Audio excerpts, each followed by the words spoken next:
జై తెలంగాణ అందరికీ నమస్కారం। ఈరోజు ఏదైతే తెలంగాణ రాష్ట్రంలో నూతనంగా ఏర్పాటు చేసినటువంటి కాంగ్రెస్ పార్టీ ప్రభుత్వం 100% కాంగ్రెస్ పార్టీ కార్యకర్తలు కష్టపడితే ఈ ప్రభుత్వం రాలేదు అన్నది కాంగ్రెస్ పెద్దలకు తెలుసు, రాష్ట్రంలో ఉన్నటువంటి కాంగ్రెస్ నాయకులకు తెలుసు, ఇలా ముఖ్యమంత్రి రేవంత్ రెడ్డి గారు కూడా తెలిసినప్పుడు అదే రకంగా ఈ కాంగ్రెస్ కార్యకర్తలు కూడా తెలిసింది ఈ విషయం। ఎందుకు ఈ మాట అంటా ఉన్నానంటే, కాంగ్రెస్ పార్టీ ప్రభుత్వం ఏర్పడ్డ తర్వాత కాంగ్రెస్ పార్టీ కార్యకర్తలు కానీ సీనియర్ నాయకులు కానీ సహజంగా పదవుల కోసం ఆశిస్తూ ఉంటారు, పదవులు కావాలని చెప్పి ఎదురు చూస్తూ ఉంటారు। ఇది రాజకీయంలో ఉన్నటువంటి ఒక విధానం।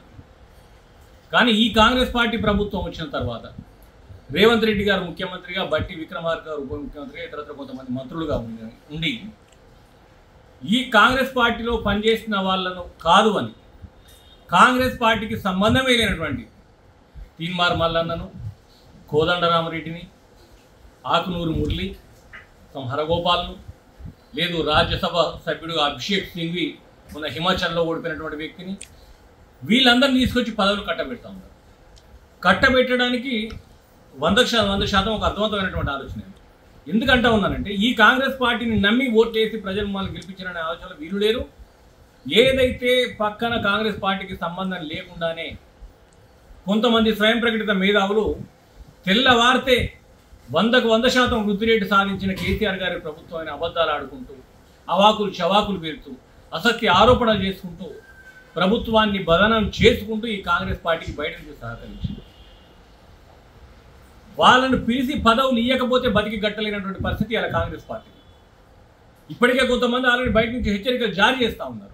కొంతమంది నిజాలు తెలిసినటువంటి వాళ్ళు కాంగ్రెస్ పార్టీకి వ్యతిరేకంగా రివర్స్ అయి మాట్లాడుతూ ఉన్నారు, నిలదీస్తూ ఉన్నారు, ప్రశ్నిస్తూ ఉన్నారు।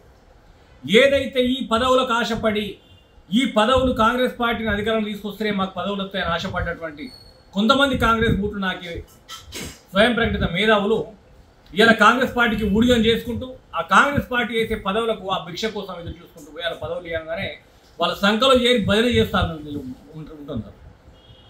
ఈరోజు ఏదైతే యావత్ తెలంగాణ ప్రజలు పడుతున్న ఇబ్బందుల పట్ల వాళ్ళు నోరు మీద పట్టలేదు, ఇక్కడ స్పందించట్లేదు, ఇక్కడ నిలదీయట్లేదు।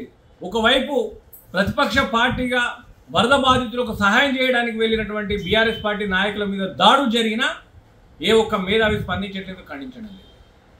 అంటే పూర్తిగా గంప గుత్తగా కాంగ్రెస్ పార్టీకి అమ్ముడు పోయి బతుకుతూ ఉన్నారు కాబట్టి ఎవరు కూడా తిరిగి సమాధానం చెప్పే పరిస్థితులు లేరు ఇక్కడ। కాంగ్రెస్ పార్టీ కార్యకర్తలు కూడా అర్థమైంది, మేము కష్టపడితేనో మా పార్టీ ముఖం చూసో ప్రభుత్వం రాలేదు, వీళ్ళందరూ బయట నుంచి ఒక టీంగా ఏర్పడి ఆడిన అబద్ధాలతో ఇలా ప్రభుత్వం ఏర్పడ్డది, చేతగాని హామీలు ఇచ్చిన కొన్ని హామీలు నెరవేర్చడం మా కాంగ్రెస్ పార్టీకి చేత కాదు కాబట్టి ఏదైతే గతంలో అబద్ధాల కోరు టీం ఉన్నదో ఆ టీంను మళ్ళీ వంచన చేర్చుకుంటేనే మేము బతికి బట్ట కడతామని చెప్పేసి కాంగ్రెస్ పార్టీ నాయకులకు కార్యకర్తకు అర్థమైంది కాబట్టి ఇలా కాంగ్రెస్ పార్టీలో పాలించే సత్తా లేదు, పదవులు తీసుకునే అర్హత లేనటువంటి ఈ కాంగ్రెస్ పార్టీ కార్యకర్తల నాయకులుగా భావించి పక్క వాళ్ళకి పదవులు ఇస్తూ ఉంటే కూడా మిన్నకుండా ఊరుకుంటా ఉన్నారు। అదే కాకుండా ఆంధ్రప్రదేశ్ నుంచి కూడా తీసుకొచ్చేసి బద్ద తెలంగాణ వ్యతిరేకులను తీసుకొచ్చి ఇలా పదవులు కట్టబెడతా ఉన్నారు। ఆంధ్రప్రదేశ్లో ఉన్నటువంటి ఎవరెవరినో ఏరుకొచ్చేసి నాడు తెలంగాణ ఉద్యమానికి వ్యతిరేకంగా పనిచేసిన వాళ్ళు కూడా ఇలా మంచి మంచి ఉన్నతమైనటువంటి పదవుల్లో ఉన్నారు।